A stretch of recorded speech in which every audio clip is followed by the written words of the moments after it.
If we look at the final stroke there's a very gentle going down of the stroke and then a long horizontal stroke, and it's exactly the same formation in this letter of 2000. We've got the very tall pointed upper zone strokes of the L and the D. And if we examine these under a microscope, which I have done. All right, Democrats just made an intense move to force the release of more Epstein files, more historic documents like the birthday book that we just got 48 hours ago, and more testimony from either victims or survivors of the case. Now, the reaction of Republicans has been stunning but expected. They have been running defense for Donald Trump.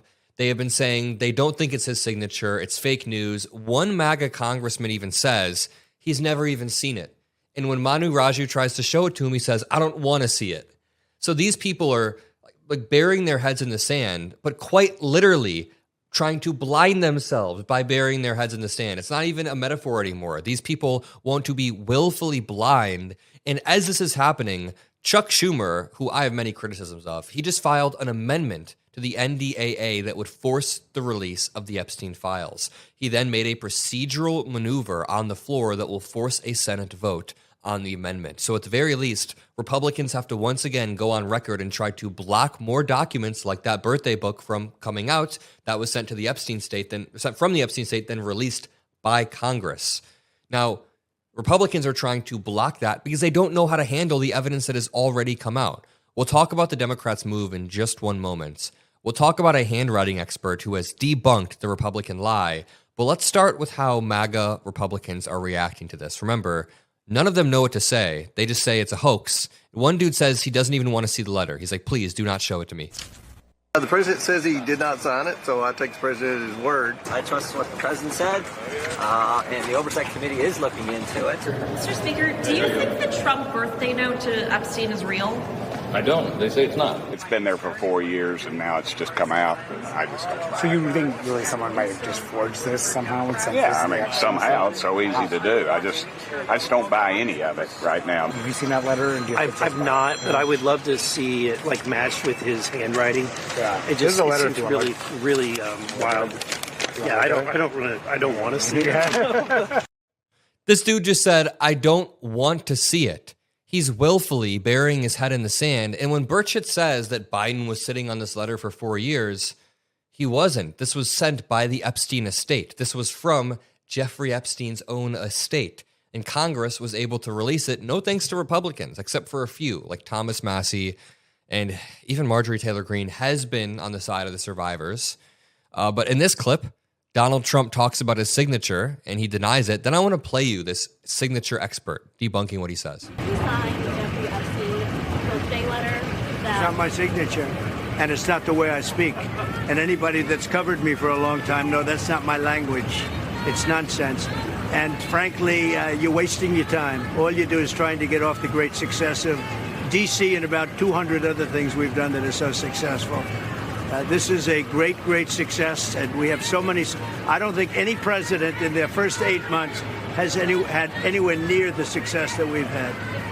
I like how one of Trump's primary arguments at the beginning is that that's not how I speak. He's basically saying I'm too dumb. Like, I don't have the language in that letter, even though the letter was clearly a script that was either written by him or someone else in a screenwriting format. It wasn't supposed to be Trump's direct words. Either way, the letter came from him. It doesn't matter who's the one that wrote or typed or printed or stamped it all together. This letter came from Donald Trump to Jeffrey Epstein. He's lying. He's obfuscating. And, you know, if we want to talk about all the other issues that he claims he's winning on, what is it? The Ukraine war, which is now escalating into World War III as Poland is shooting down drones in their territory. We can talk about Gaza, which is being starved as Netanyahu dog walks Trump over and over and over. We could talk about the alliances we've lost or the domestic implications of cutting Medicaid and Medicare. We could talk about all of these things because Trump just lies. He lies about them. And that's why we shouldn't believe these MAGA congressmen and MAGA congresswomen. The MAGA congresswomen are playing defense for him too. And what they're doing is trying to say, just trust the president, trust the president's word. When has that worked at anything else? Donald Trump and Pam Bondi have very intentionally lied throughout this entire thing.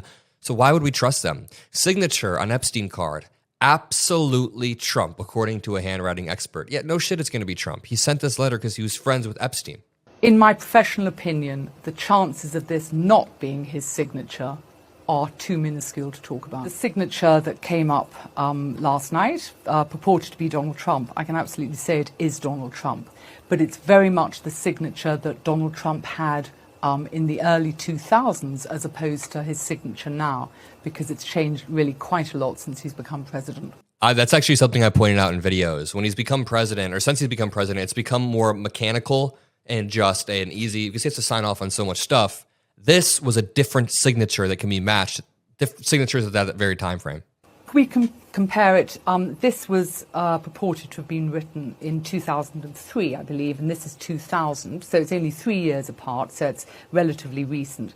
If we look at the final stroke there's a very gentle going down of the stroke and then a long horizontal stroke, and it's exactly the same formation in this letter of 2000. We've got the very tall pointed upper zone strokes of the L and the D. And if we examine these under a microscope, which I have done, you would see that they were exactly the same.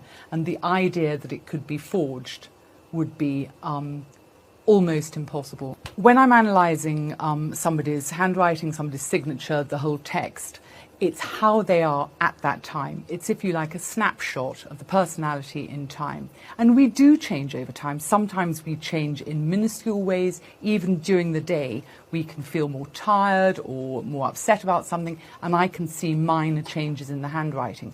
However, with Donald Trump, there have been huge changes over the last 20 years. And the reason why it's changed now is he has had to become far more aggressive, far more adamant, far more absolutely assertive in every single thing that he says and he does, hence the total angularity of his writing.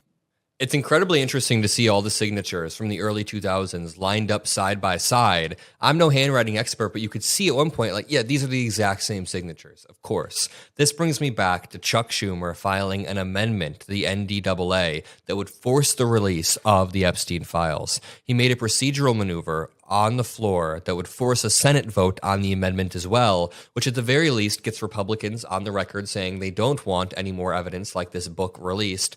And, you know, this book was honestly a really key piece of evidence. It was known to certain investigators, but just never released to the public. And in this book, you see hundreds of different letters. Not every single letter is inherently incriminating. I'm sure some people just sent him a letter and didn't understand the full scope of the situation. But many people clearly did understand the full scope of the situation. Like at least a dozen people by looking at some of these writings or some of these jokes or some of the moves taken by Alan Dershowitz. Like when Alan Dershowitz is making sly remarks and Trump is making sly remarks, and then there are drawings of Epstein getting a massage, it begins to paint a pretty convincing picture that people knew. And this was sent in 2003. This was 3 years after Donald Trump said that Virginia Giuffre was groomed out of Mar-a-Lago. He said different words. He said stolen out of the spa or whatever, but she was groomed by Jeffrey Epstein as a young girl. And Donald Trump still sent Epstein this weird, secretive letter. They have secrets in common. I wonder if the secret that Trump knew about was Jeffrey Epstein's Mar-a-Lago proclivities. Remember, I made a video about this yesterday, but in that same drawing that I'm talking about, there's a drawing of Mar-a-Lago that is perfectly traced back to like a picture of that time. So somebody drew Epstein getting a massage at Mar-a-Lago from young girls. I made a video about it on the Adam Mockler channel yesterday. Go check it out. Subscribe to the channel. I'll see you all in the next one, and peace out.